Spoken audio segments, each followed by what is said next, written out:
In episode 485, Jose and Ed Martinez talk about Fangoria Weekend of Horrors 1992, when Clive Barker introduced Bernard Rose and they teased the then upcoming movie Candyman, a great blast from the past.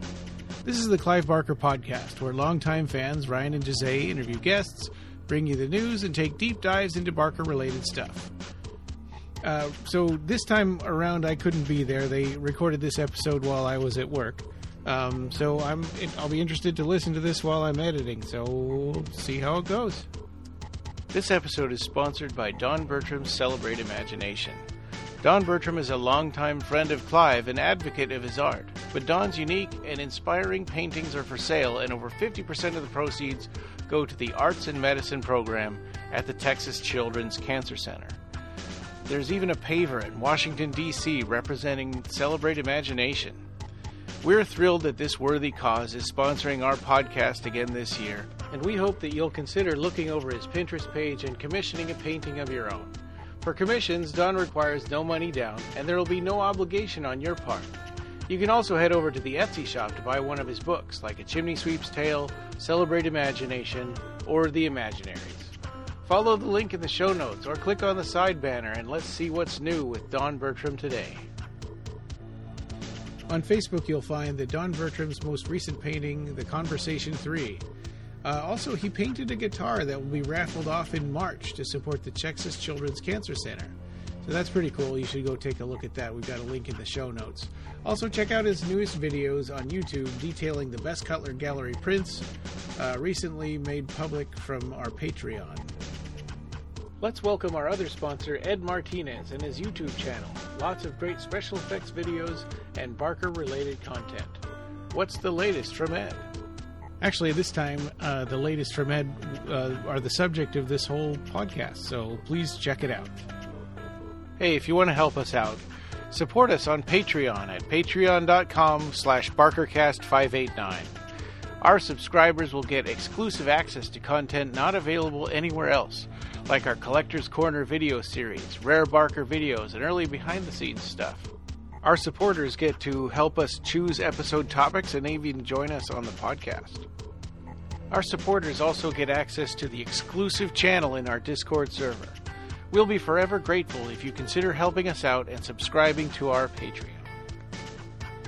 We owe everything to this circle of magicians, so let's give a shout out to our Patreon supporters and see what's new on Patreon. We couldn't do this without the circle of magicians that are our Patreon backers. So special thanks to David Anderson, Eric Vanderholt, Daniel Elvin, Amanda Stewart, Bradley Gartz, Marcus, and our returning sponsors, Don Bertram's Celebrate Imagination, and our brand new sponsor, Ed Martinez's YouTube channel. So what's new on Patreon? We've got a feature that Jose put together about the Hellraiser game that never happened by Color Dreams. Also, I made a really short Collector's Corner about my kind of funny autographed copy of Hellraiser Revelations you should check out. Hi, everybody. This is episode 485 of the Clive Barker Podcast, and today's episode is going to be titled Fangoria Weekend of Horrors 1992. We're going to be talking about some videos with Clive Barker and director Bernard Rose from Candyman that are from the channel of Ed Martinez, who was there and is joining us today. Hi, Ed. How are you doing? Good. Thank you very much. I am your blind podcaster, Ed Martinez from the San Francisco Bay Area. There you go. Always nice to have you in the episode. Today, Ryan is preparing for other stuff at work and also preparing for our next episode, which is going to be recorded this weekend. It's going to be the Jericho Squad RPG game. So we decided, because those take a little while longer to record and edit, that we would do a little shorter, maybe shorter episode, but we'll see how that goes. Just talking about these two videos because, boy, they sure go back a long time, right? I mean, 32 years? Yeah, 1992. Yeah, how was that Fangoria Weekend of Horrors? Were you it was awesome. Habitual? I had a blast. Yeah? I mean, of course, back in the day, back in the 90s, like this, Diane and I, the co-creator of Cenobiums, we would have a table at these conventions so that we could sell Cenobium issues. And prior to the convention, like in other words, we would know that like, okay, this month, at the end of the month, there's going to be a big convention in Los Angeles or in New York or wherever. And we would prepare, we would be working on a new issue of Cenobium that we could print and bring with us, and therefore, and T-shirts and, whatever else, that we would have in the booth. And sometimes we would even be lucky enough to have Clive himself come to our booth and sit for a while and sign, issues of Cenobium for us to the fans. Awesome. So this was this in Los Angeles, this particular convention? Yes. Okay. Yeah. Correct. And it was very close to the airport, too. So, unfortunately, Nina had to deal with the audio of, sometimes you'd hear the, we did. jet plane. That's right. In the first video that we're going to talk about, there is a time when Clive is talking, and we do hear the plane taking off. So, for accessibility, we're going to have the videos linked in our show notes. But also, I am going to mention the URL here verbally. So if you can't read or click on the links, the first video is youtube.com/watch small caps V =JHSOYZ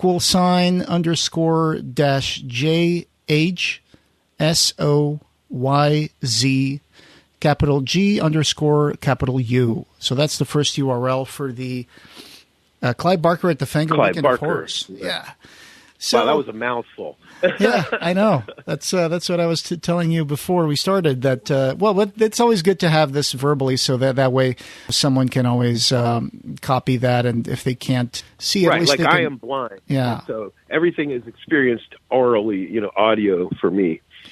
That's right. So first of all, thanks to you and Nina for taking the time to scan these videos and put them up. They're really good. This one from Clive is particularly interesting.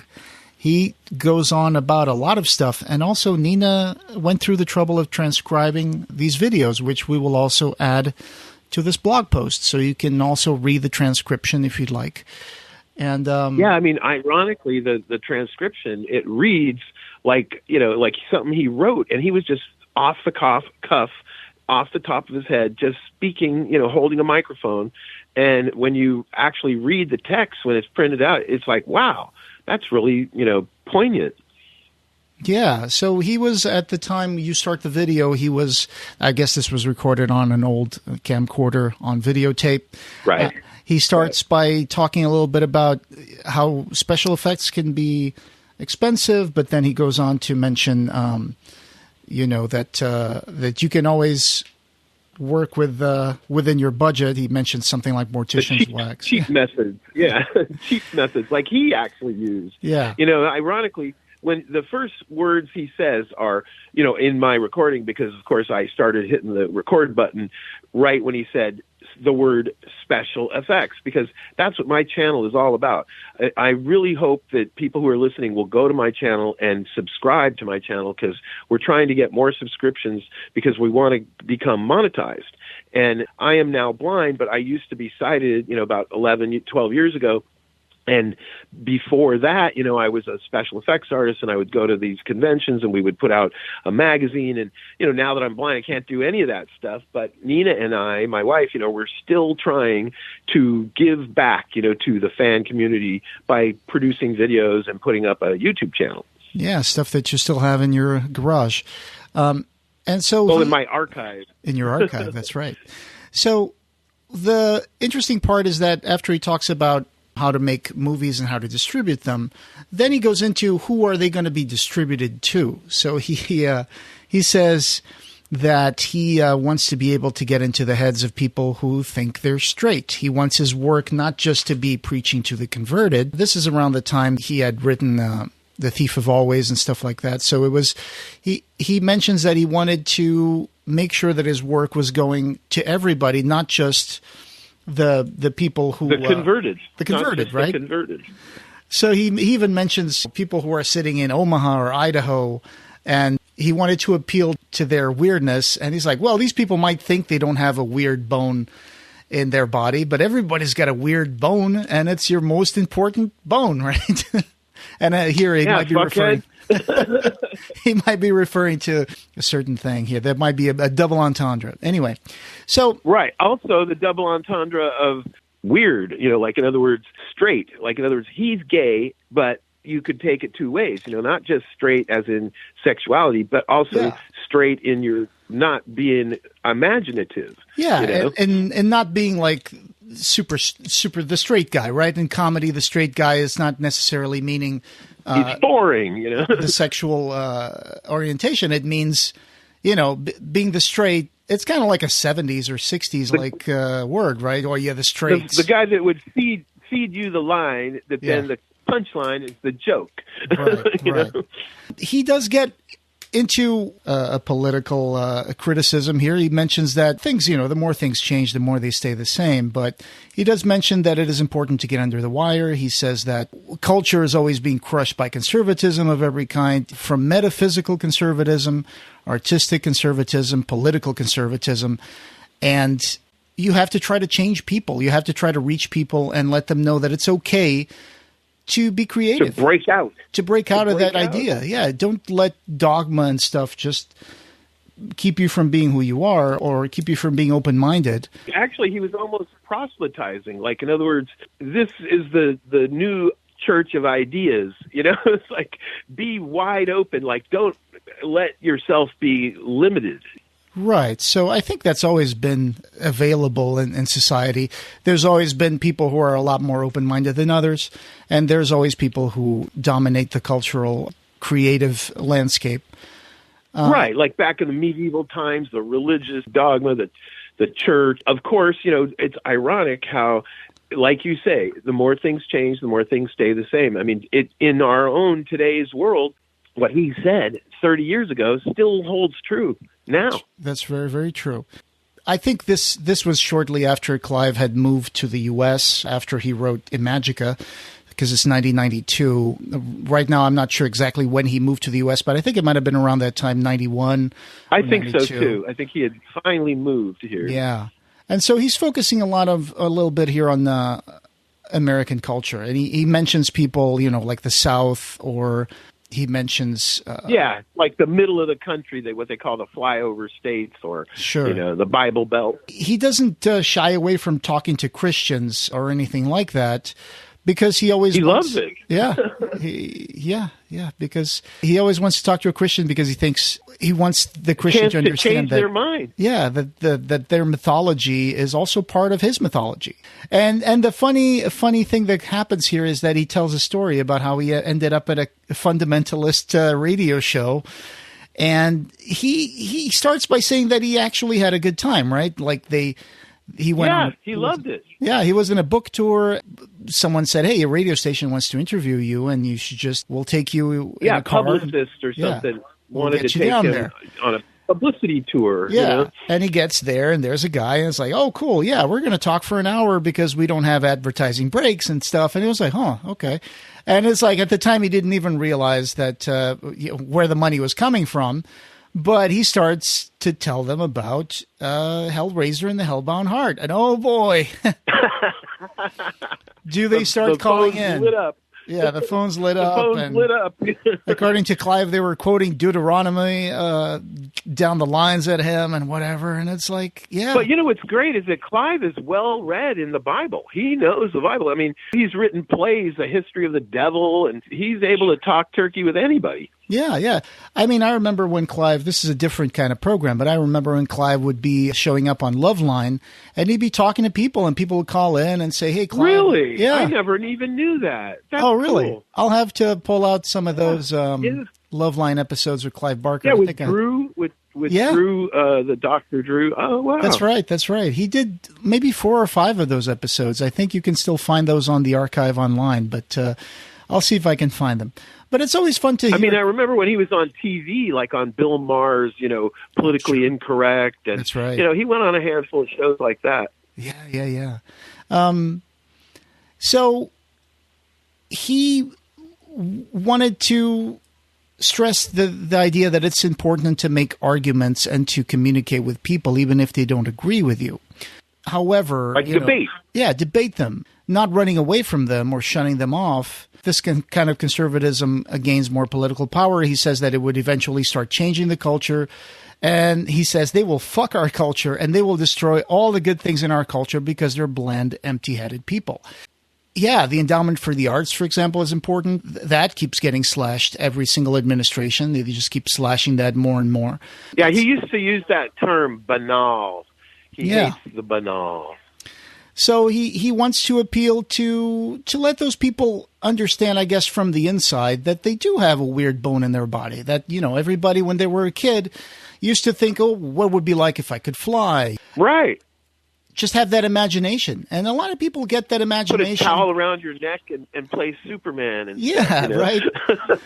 Pretend you got Nina a cape. used to play Ultraman with a cardboard toilet paper tube and jump off the porch and say, this is the beta capsule, I know. Yeah, me as a kid, I used to draw all sorts of things, and I would draw like monsters and creatures, and I would make like, oh, this is a minotaur. This talk could be considered the giant yellow hairy thing with 12 legs talk. Right on.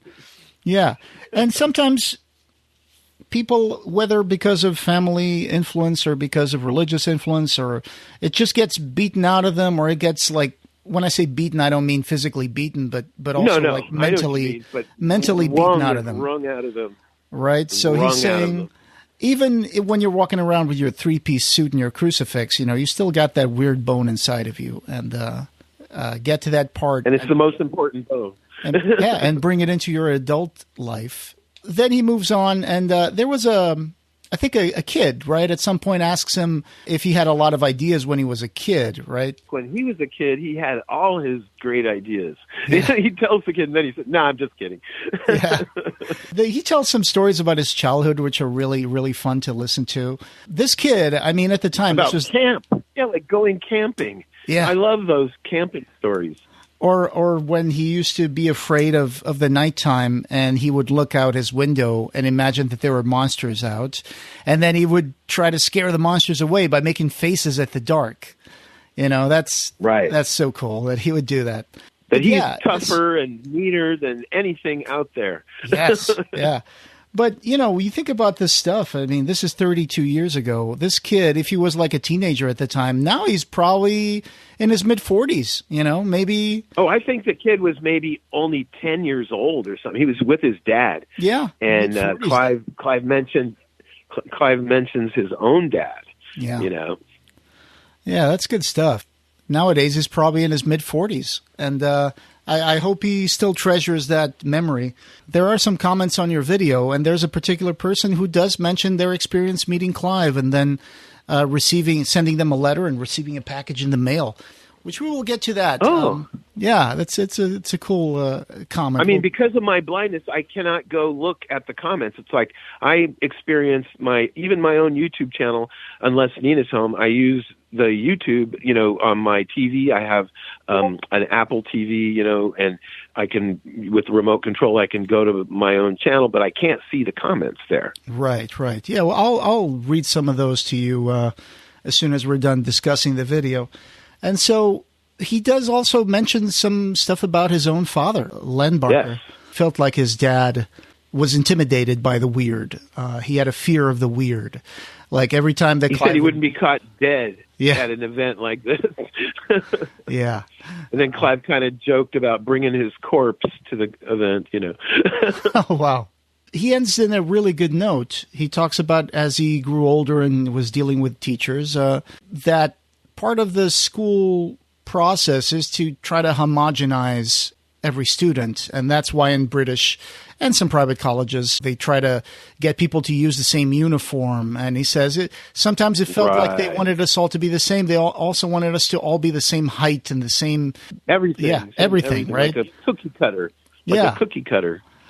And he goes on to mention how he sometimes felt vulnerable and stupid because he was embarrassed about being different from the others.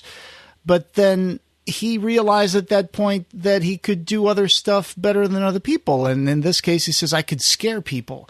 And it was really cool because I would go to scout camp and I would be terrible at everything. The tents that I would put up would fall down and the fires that I would make would go out.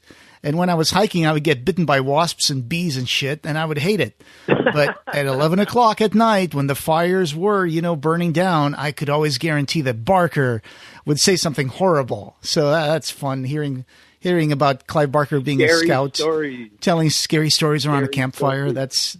That sounds just perfect for who he was going to be. That's of course how any great writer starts, coming up with ideas in your head and then telling them out with your mouth, and then that's how he got started. That's a really good video, and I hope that people are going to go and check it out and subscribe to your channel. So that's always good to be able to look into the past. And Clive is so young in this video. It's just such a pleasure to see stuff that we've never seen before, and this is brand new stuff. It was so funny because Clive, like you say, he was so young, and he used to smoke cigars, and a lot of people didn't know that he was out, that he was gay, so he had a girl fan club that was just loving him. In fact, in between, I think we cut this piece of the video out, but in between Bernard Rose and Clive Barker, there was an announcement that there is a Dread, Clive Barker fan club meeting, that after these talks were over, that he was going to go off into a side room and meet with his fan directly. Oh, yeah. Okay. Yeah. Was that the Clive Barker Appreciation Society? No, it was Dread. It was the Dread fan club. I meant the female fan club that you mentioned. No. They were never going to Fangos and stuff. Oh, okay. Gotcha. I think Nina met them once in person in the New York area or Chicago or someplace, at one convention one time. Oh, I hear you. Yeah. And then the other video that you guys posted was shortly after this video was done. Clive is introducing to the stage Bernard Rose, who had just done Candyman. And before that, he had done Paperhouse from 1988. And you can find Paperhouse to watch for free on YouTube. It's one of those free movies that you can watch with ads. Commercials. Yeah. Right. So really recommend that. It's a really good one. I think they have great stuff on YouTube. I watch them all. I listen to them all the time. Right. They don't have the audio commentary track for the blind or nothing, but that's right. Many of the movies are favorites of mine. Like I've been listening to Buckaroo Banzai or Sinbad or whatever, and it's because I've seen it so many times, it's like I can see it in my mind's eye even though I'm just listening. Yeah. And Clive brings him up at the stage. He mentions, he just did Candyman, and he's sitting back there. Bernard, come up and let me introduce you. And then, of course, he comes up and he starts talking about his opening dialogue is funny. He mentions that he was going through the dealers' tables, and he found a particular dealer was selling bootleg copies of his Candyman script already. And it's like, the movie isn't even out, right? Right. But ironically, the convention advertised that Clive was going to be there and that Bernard Rose was going to be there, the director of Candyman. So that dealer figured, I better bring some copies to sell, Yeah, which is what at the time we used to call the gray market, right? Right, bootlegs. Yeah, gray market copies and stuff. So he goes on to mention that, this movie was based on, of course, Clive Barker's The Forbidden. And originally that story took place in Clive's hometown of Liverpool. And then when he adapted it, he brought it to the south part of Chicago. And he goes on to mention, of course, if you listen to our previous episodes, we've got into that Candyman podcast that talked about Cabrini Green and Chicago housing. 48 hours. Yeah, that's right. 48 hours. Yeah, and it was a audio only, but it was a long series, like 6 episodes. 6 episodes that went for a long time, man. Yeah, it was almost like a total of 3 hours. Yeah, it's one of those true crime podcasts. It goes on about the murder of Ruthie Mae McCoy. Right? Ruthie. And it was, they called them the bathroom mirror murders. That's right. However, in this video, he doesn't really bring that up. He brings other stuff up. He was looking for a place in the south of Chicago to find a place to shoot Candyman. And so he ended up focusing on Cabrini Green, a housing project, of course, where he talks about the Chicago Housing Authority didn't really care, didn't do upkeep on those places, and a lot of people living in squalor there. They were basically slumlords. Unfortunately, yeah. And then he goes to mention that even though this was a tall building at the time that he visited, he mentions the fact that some of the top floors were closed because apparently barricaded yeah. off. I don't know if this is around that time, but I know there was a kid that got shot. And he mentions that there were snipers that would go up to the top of the building and shoot across the freeway. And so they ended up shutting the buildings down from the 11th floor upwards.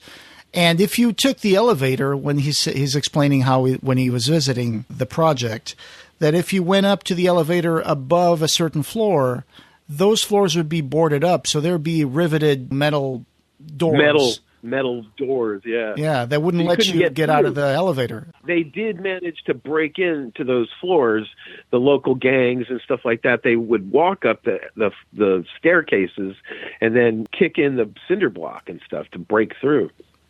That's right. I saw pictures of the inside of Cabrini Green today while I was looking for information. And I was like, hey, let me see if I can find a little bit more. And I was like, oh my God, these buildings were terrible. Like, these apartments were really rough, and they were just painted cinder blocks and just one brick deep. If you really gave it a good kick, you could just kind of break through the wall. And sometimes you didn't have to, right? You could just pull out the pharmacy cabinet, and there would be the other pharmacy cabinet from the building next to you, and you could just push that through and just go into the other apartment. Yeah, they had this stupid reason for that. They claimed that in order to make the plumbing, access to the plumbing easier so that the maintenance on the building, they could pull the two mirrors out and climb in between the walls to fix plumbing.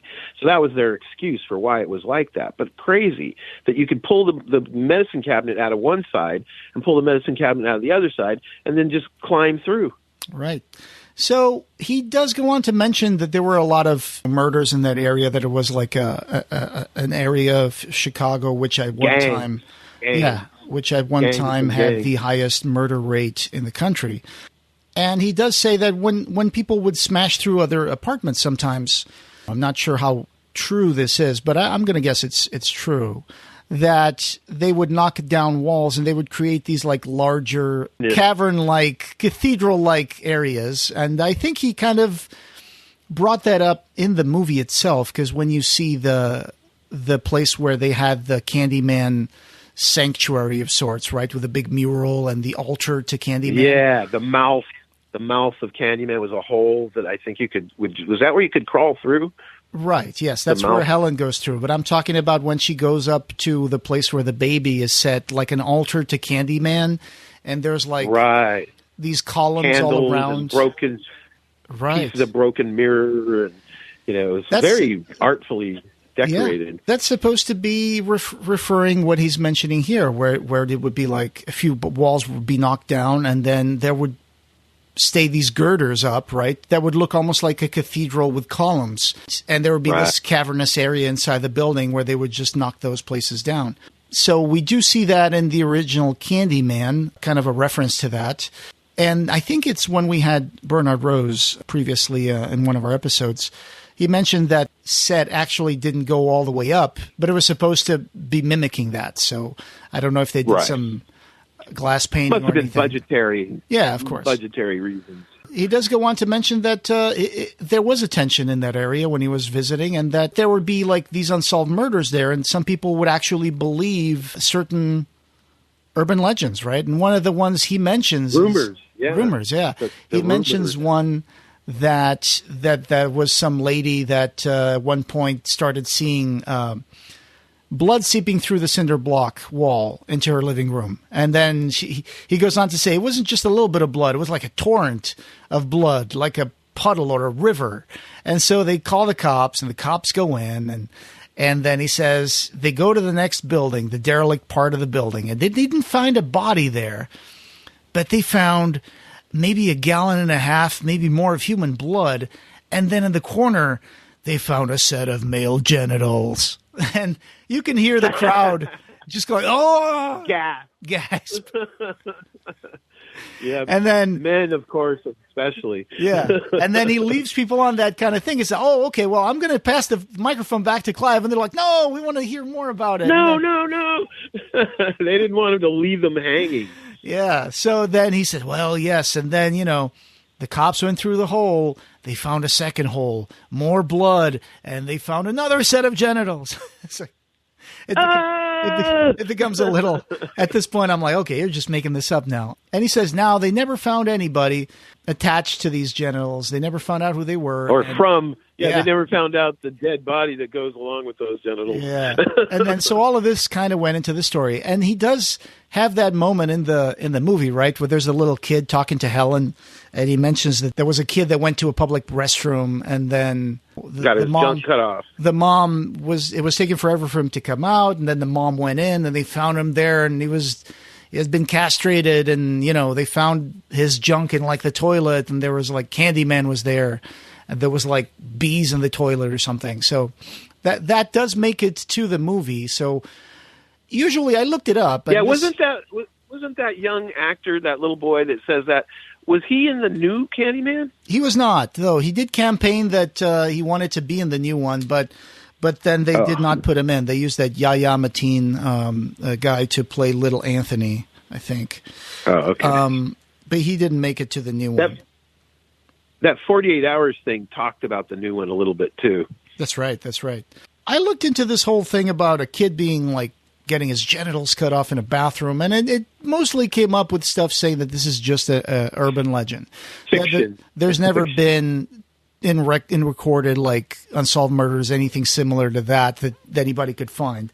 But it is one of those things, right? It's like when I was a kid, I don't want to say that this was wrong to do because obviously they didn't know any better. But I remember some of my older relatives telling me, you got to behave. Otherwise the bag man will come and will put you in a bag and take you away. The Cocoa Man. The Cocoa Man. Yeah, stuff like that. I was told about the Cocoa Man. Which is a horrible thing to tell your kid, but Right. It's just but it's fun to scare kids. I guess I can't argue with that. I had a little nephew, and we took him in the bedroom and turned on the record player and put my glow-in-the-dark Godzilla on the turntable and turned it on, and it would rotate, and we'd turn off the lights, and he'd go, ooh! It was fun, though. That's awesome. Yeah, I didn't like it when my brother would sometimes throw me into a dark room and close the door and turn off the lights, and I'd be like, open the door! It's like he would lock the door and leave me there. Candyman. Just for a couple of minutes, of course. But then he'd be laughing his ass off when he opened the door, and I'd be like, don't do that again. I must have been like 5, 6, whatever. Siblings are 4. Oh, yeah. That's really fun. It doesn't make me resentful at all. So those are the 2 videos. And the second video, I'm going to mention also the URL.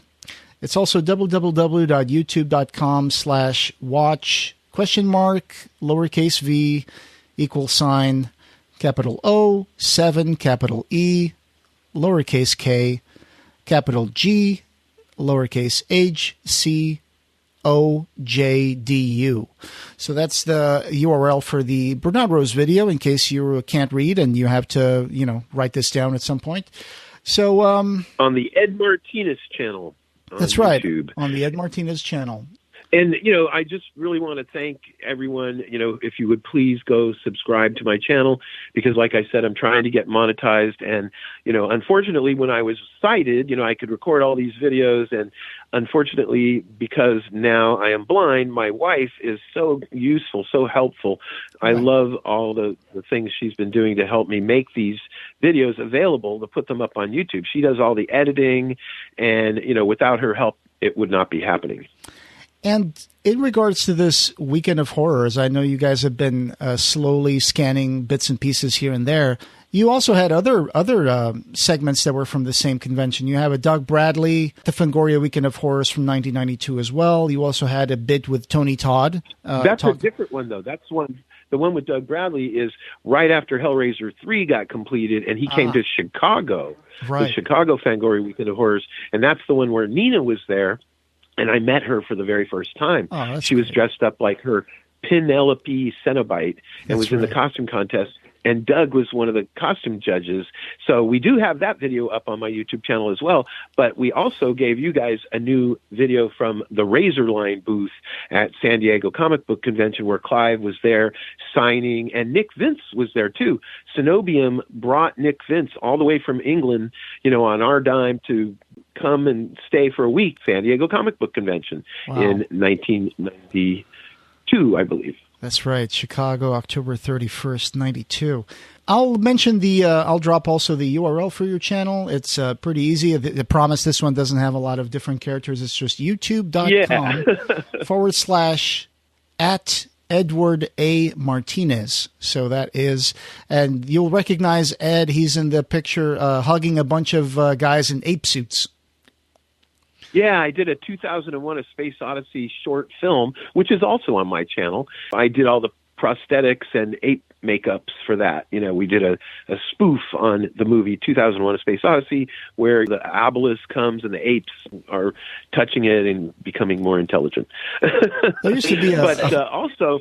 Yeah, go ahead. I used to be a special effects artist, right. And that's what my channel is mostly all about. We have lots of special effects stuff, lots of Hellraiser-related things, too, like the new Hulu Hellraiser, the 2022 Hellraiser, directed by David Bruckner. We have several videos about that. And if you're interested in that, please go check those out and leave us a comment. If you're interested in any of the videos that we have, including there's one there that's an interview with me, and check it out. Yeah. Speaking of comments, I'm going to go into that comment I mentioned that someone left on the Clive Barker video. It says here it was from Dragona-7. 2 weeks ago, they left a comment on your Clive Barker video, and this is the story where they say they wrote a letter to Clive. It says, I'd gotten back to my small hometown in Florida from a solo vision quest I'd taken in the Grand Canyon at the age of 19.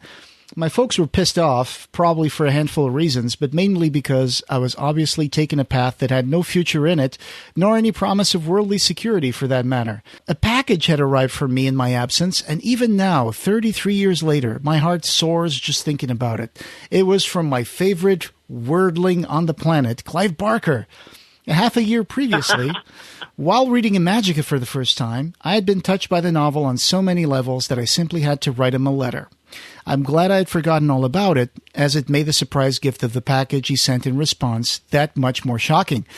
In it was a personally autographed copy of his newly published art book, Clive Barker Illustrator, along with a personal letter to my young-ass self, thanking me for the letter that I'd written him, the poems that I'd included, and the pictures of some of the paintings I had done as well. He mentioned how his childhood, growing up in Liverpool, had been similar to my own. Dull and relentlessly boring, and that he found solace in his imagination. He complimented my own and closed the letter with genuine words of encouragement for when the darkness seemed overbearing. Anyway, thank you all so much for sharing this rare and awesome footage. A lot of fans have given up on any future Clive Barker masterpieces coming out, but I know that a great comeback still resides in the realm of possibility, for as only the wisest of the Weirdling tribe know, that which is imagined need never be lost. What a great comment. Wow, what a great comment. I had not read that one because Nina comes home and she's tired and we don't always have a chance to check everything. But what a heartfelt message. That is wonderful. See, that's why we do this. Yes. And, you and I and Ryan, we love the worlds that Clive has created, and that's why we do this. Of course. And then, of course, I left a comment and Ryan left a comment. Ryan says, this reminds me a lot of when I started seeing him in book signings in the early 90s. Great video, Ed. And my comment is a little more kind of angry. I say, Clive here is right on the money. The boring people, the narrow-minded, petty, cruel people would like the world to be as uniformly bland and uninteresting as they are. We have to more than ever turn to our differences and see the power in our wonderful variety, learn from each other, and ignore the stupid. I go on to say, it appears to be a losing battle, but it's what needs to be done. I once believed, as Clive did here, that we could make them understand that, but I don't think that's true anymore. I think people pretended a lot, buried their feelings a lot, but didn't really work on them. Now we're seeing, as their numbers grow, that they feel empowered to bring everything down to their level and take away our right to celebrate our differences and variety. They can't and they won't win. So that's my stance on this whole video. I think that, yes. That's your soapbox. That's my soapbox. Clive said the same thing. Exactly. That's the same thing Clive said, like, at the end of his thing. He said, like, all right, now I'm off my soapbox. That's right. That's right. You said that, too. Yeah. And let me see if there's any interesting... it's heartfelt. It's heartfelt sentiments. Like, we care. That's why we get upset. We love the strange and the weird. In the recent one that you have with Bernard Rose, we have a comment from Ryan. He put, great video, some detail in here that Bernard Rose didn't mention in the recent Candyman True Crime podcast. So, yeah, good stuff that we just discussed about the... Yeah, speaking of that True Crime podcast, I listened to the whole thing, because I guess it was only it was not visual, it was only audio. And I was not very pleased with how they treated Bernard Rose. I thought he's just a filmmaker, he's an artist, and the mention that he said, I like what he said, which was we all of us who create take what's around us, the truth, the news, everything, and mix it all up, and it's fiction. That's how you create fiction. So I didn't have any problem with him, what he did for Candyman, and it seemed like that 48 Hours thing was trying to take him to task a little bit. Yeah, a little bit. I think you're sharing the same point of view that Ryan brought up in the episode as well. I understand where they're coming from, but I also think that, yes, I mean, a writer that does not have a lot of experience with real life stuff is not going to have a deep well of experience to create. So I'm not saying it's impossible to create without experience, but it's going to be a lot harder if you don't bring in some of the stuff that's around you into your world, into your creativity. So at some point that is that's always, what he said. That's what fiction. That's what fiction is. That's right. It's reimagining, bringing into your brain from all your life experience and coming out with something original, your imagination. Yeah.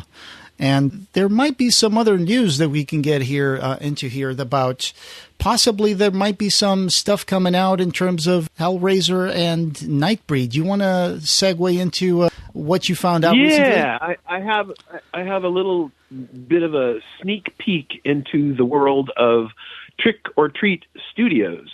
They, of course, are a big company that makes masks and all kinds of things. If you go look at their website, they have board games, they have wrapping paper, they have room fresheners, all with their licenses, their horror licenses, like Halloween, or Friday the 13th, or, whatever. I mean, they have Goosebumps, they have, ironically, they have all kinds of crazy stuff, including rock band stuff, like Ryan likes Gwar. They have Gwar figures now, and they have Ghost, the band that Nina likes, Ghost. They have masks and figures and stuff. Well, Rob the Zombie next stuff. license... Yes, exactly. House of 1,000 Corpses, like all kinds of stuff, including Lost Boys. They have a really amazing Kiefer Sutherland from Lost Boys figure that has multiple sets of hands and feet. Like you can hang him upside down with his claws, how the bat vampire people would hang upside down to sleep. Yeah. And he even comes with all kinds of little packages of Chinese food containers because he's eating with chopsticks at one point, and he says, it's worms. But anyway, so they have the license for Hellraiser and several other Clive Barker properties, or, related to Clive Barker. Like, for instance, they make a Candyman hook, and you can also get a Hellraiser puzzle box from them.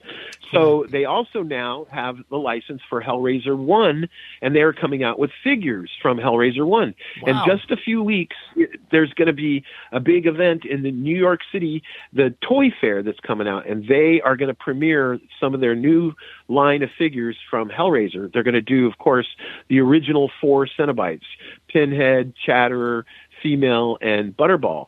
And they may even do an Engineer. I've talked to them about that. That's awesome. So that's fresh off the press, new news, but everyone will find out about it in a couple of weeks when Toy Fair happens and their booth is seen, and people are going to photograph the booth, and it's going to pop up on the internet and stuff, but you're hearing it here first. Yeah, I think it's going to be the Toy Fair New York City 2025, and if it's the same one I'm looking at, I think it will start around March 1st to March 4th in New York. So keep an eye out for that. I think a lot of interesting stuff is going to show up, not just about Clive Barker related stuff, but other movie properties. And like you said, Trick or Treat Studios, they should have a lot of licenses. They even have licenses for stuff like the old Don Post studio masks or DC they Comics just got stuff. the license.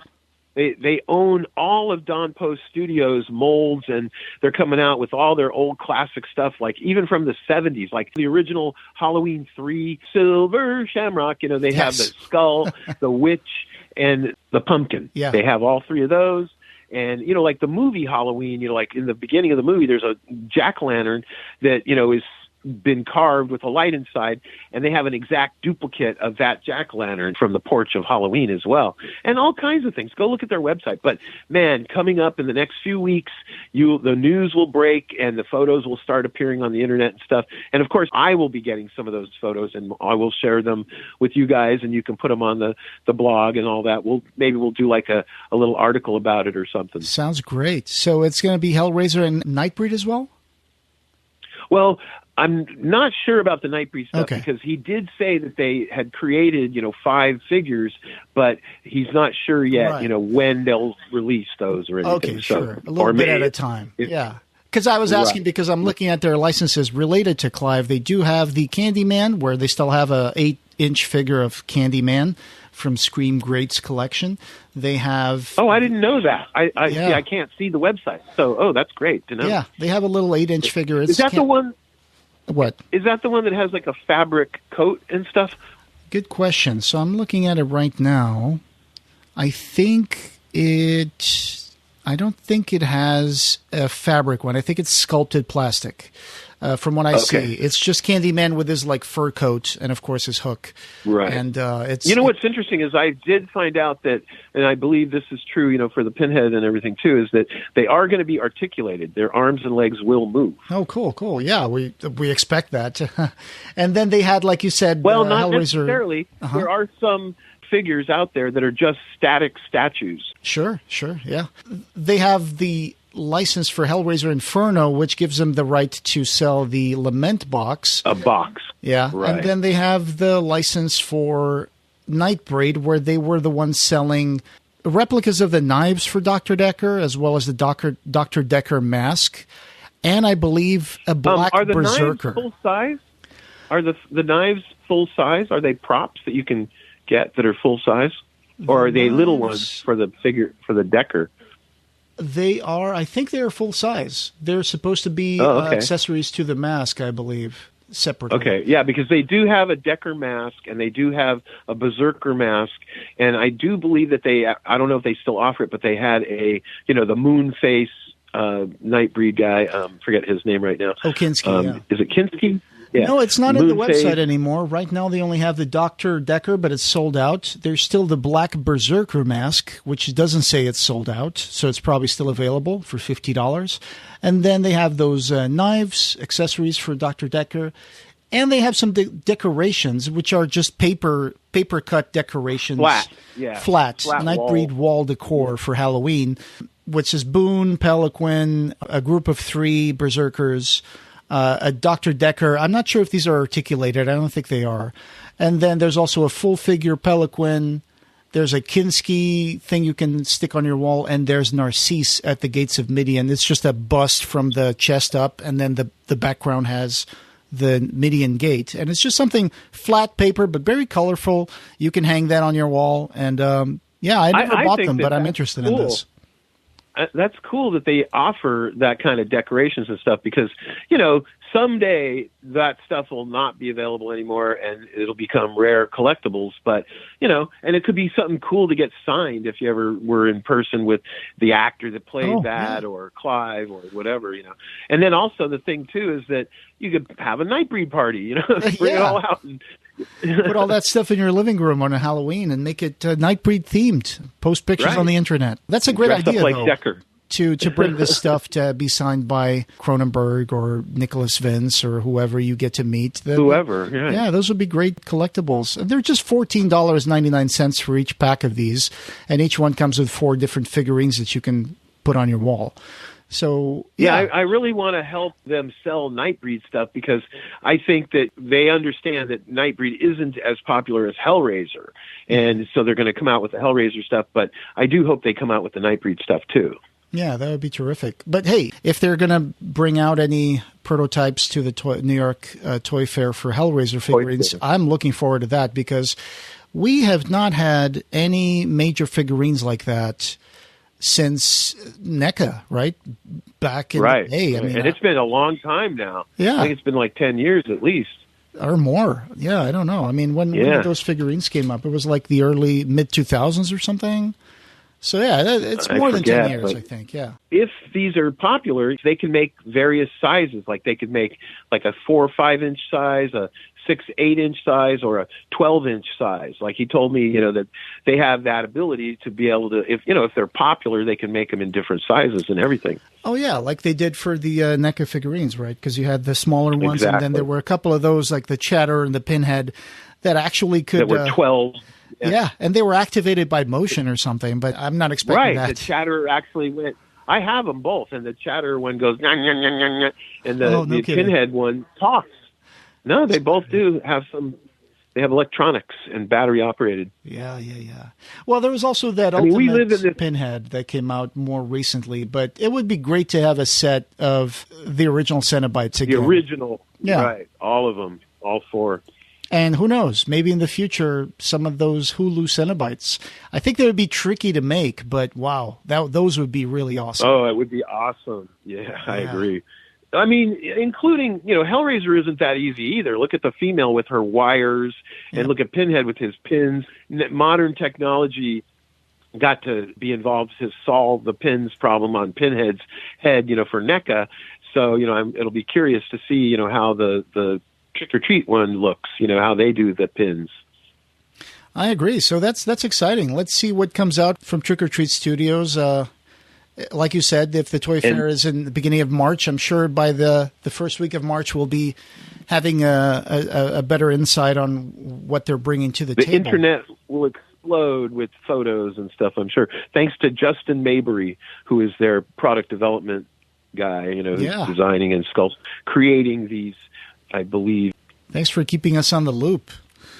All right. I will. So, also, when after they all come out and the photos are available and everything, we'll delve deeper into all their price points and when they will be released and all that good stuff. That sounds great. Thank you so much for bringing that to our show today. Hey, this is Ryan cutting in here as I'm editing.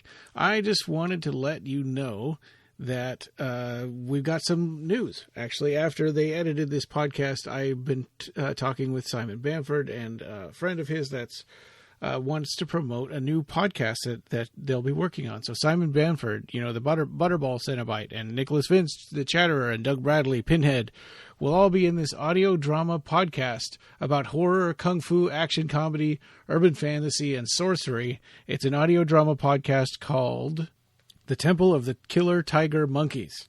And this is a great podcast also because it stars the person who played Lightning in Big Trouble in Little China. So I'm super excited about this. I can't wait until it comes out. Here's the trailer. Demons, trapped since the dawn of humanity and forced to toil endlessly in hell, have been freed from their chains to walk upon the earth. Now, with sweet fresh air in their lungs and a gentle breeze across their faces, they decide to defy Satan and to never return to their torment in hell. Emboldened by the unions, they choose to fight Satan for a fair deal. They want employment rights, paid wages, maternity leave, and paid holidays and tea breaks. The Temple of the Killer Tiger Monkeys, an ancient temple of warriors from the dark fog of history, hired demon-killing mercenaries that they are, must crush this descent and force the demons back into the pits of hell. But first, they must crush their own financial outgoings and safety and work rules while boosting their profit margins. This is a tale of treachery, greed, self-interest, and also of honor, decency, and the human need to do the right thing while being forced into uncontrollable, crushing circumstances. Starring Doug Bradley, Pinhead from the Hellraiser movies, Nicholas Vince, Chatterer from Hellraiser 1 and 2, Simon Bamford, Butterball from Hellraiser 1 and 2, Michael Bennyman from The Hills Have Eyes, John Altman, Nasty Nick in EastEnders, Adam Deacon, BAFTA Award winner from Kidulthood, Wei Wong from Batman The Dark Knight, George Wilson, Ziggy from Grand Shield, Trev and Simon from Going Live, and me, James Pax, Lightning from Big Trouble in Little China. Narrated by the last surviving researcher of the Enfield Poltergeist investigation, Dr. Hugh Pincott. With a supporting cast of many talented actors and actresses, a multi-layered soundtrack and music, this urban fantasy story is told over 26 gripping and enticing episodes. Join us to discover what happens in the Temple of the Killer Tiger Monkeys. And thank you for these videos that you and Nina have put up on YouTube. These are really good things, and they're making people get a lot of memories. And it's good to have this stuff out there archived so people can enjoy that and take a little trip down memory lane. We have much more to show you. We have such sights to show you. Oh, awesome. All right. Let me just go into what's coming up next. So like I said at the beginning, coming up next, we'll have more Jericho Squad 77. Our adventures will continue with Rob, Danhauser, and Ryan, the creators of this great campaign. The crew, of course, crew. all our players, including Lori, Joe, Catalina, myself. Then we are going back into the Book Club of Blood. So we will be discussing that amazing story in the hills, the cities. Wonderful. I mean, all these great things are happening, not to mention the Hulu Hellraiser, 2022 film by David Bruckner is going to be released on a German 4K Blu-ray coming out very soon, high-definition Blu-ray with special features that Nina and I are involved with helping them to create. Awesome. From Turbine, a German distributor. And all right. And then we'll keep you more posted with more news and interviews as they come along. And, what do we usually say at the end of the interview? Story having no beginning. This has no beginning, will have no end. Thank you for joining us, and we hope you have subscribed or followed our podcast. You can find the Clive Barker Podcast wherever you find audio. Show notes for this episode, as well as news and reviews, can be found at our website at www.clivebarkercast.com. The Clive Barker Podcast, or BarkerCast, is an independent editorial podcast and blog that's not affiliated with Clive Barker or Seraphim Inc. This is a labor of love by the fans for the fans. You can chat with us on our Facebook BarkerCast listeners group, our Facebook page, Reddit, Blue Sky, or our Discord server. Have you already bought our book? The BarkerCast Interviews Occupy Midian, available in Amazon hardcover, Kindle, and Apple Books. Join our Patreon and become a patron to get access to exclusive stuff, pick an episode topic, or maybe join in the discussion. You can also buy a t-shirt in our TeePublic store. Just go to teepublic.com/stores/BarkerCast. Leave a voicemail for us on the SpeakPipe link on our blog, and we might put it in the episode. Opening and ending music generously provided by Ray Norrish. Thanks for listening.